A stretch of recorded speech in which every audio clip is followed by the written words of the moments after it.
ఈ 15 ఆగస్టుకి gig workers board చాలా అయ్యేది. పట్నంలో 20 మంది సభ్యులతోటి సంక్షేమ బోర్డు పెడతారట. ఇలా మంచి చెడ్డలు అనుకోవడానికి అసెంబ్లీలో బిల్లు పెట్టి చట్టం చేసిండ్రు కదా. ఇక అమలు చేసే పనులు ఉన్నది సర్కారు. రాష్ట్రంలో 4-5 లక్షల మంది పనిచేస్తుంటే బోర్డులో రిజిస్టర్ చేసుకున్న వాళ్ళందరికీ సపరేట్ ఐడి కార్డులు ఇస్తారట. డెలివరీ బాయ్లు, ఆటో క్యాబ్ డ్రైవర్లు డిజిటల్ యాప్ల కింద పనిచేస్తున్న ఫాయిదా అన్నట్టు. లేబర్ మినిస్టర్ గారు వివేక్ వెంకటస్వామికి మేము చేతులెత్తి దండాలు ఎత్తి చెప్తున్నాం సార్. ఎందుకంటే గత 12 సంవత్సరాలుగా మేము ఇబ్బందులు పడుతున్నా కానీ చాలా వరకు ఎవరు పట్టించుకున్న నాదులు లేరు. ఇగ్వార్లకి ఒక సంక్షేమ బోర్డు తీసుకురావడం అనేది శుభపరంగా పాటిస్తున్నాం. గవర్నమెంట్ వచ్చి మాకు మేలు చేసిందని మేము భావిస్తున్నాం.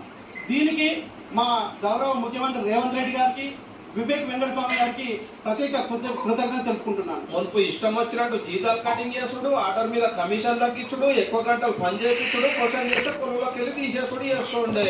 ఇక ఇప్పుడు అవన్నీ నడవాయి అన్నట్టు. లేబర్ మంత్రి వివేక్ వెంకటస్వామి సార్ ఇలా తగ్లీవులు అరుచుకొని యూనియన్లతో మాట్లాడి సపరేట్ బిల్లు తీసుకొస్తే అసెంబ్లీలో పాస్ అయింది. గౌరవ సార్ ఓకే చేసిండు.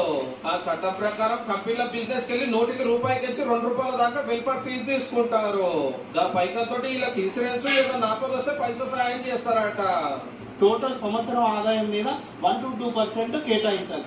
అవే సెస్ పైసలు మాకు ఈఎస్ఐపిఎఫ్ ప్రొవిడెంట్ ఫండ్ లకి వర్తిస్తుంది. ఈఎస్ఐ కానీ ఇన్సూరెన్స్ కానీ గవర్నమెంట్ నుంచి వచ్చే ఏవైతే సంక్షేమ పథకాలు కానీ అన్ని లబ్ధి పొందే అవకాశం ఉంటుంది. పని చేయించే కంపెనీలు కూడా ఈ బోర్డులో రిజిస్టర్ చేసుకోవాల్సిందే. రూల్స్ తప్పినంటే 50,000 జుర్మానా. బోర్డుకు వెల్ఫేర్ ఫీజు కట్టకుండా రెండో పని రూల్స్ తప్పిన జుర్మానా 5 ఇస్తాలు అంటే 2.5 లక్షల దాకా పడే ఛాన్స్ ఉంటది. ఇంకో 12 రోజులు అయితే బోర్డు చాలా అవుతుంది. రిజిస్టర్ చేసుకోవడానికి తయారు ఉంటుంది మరి.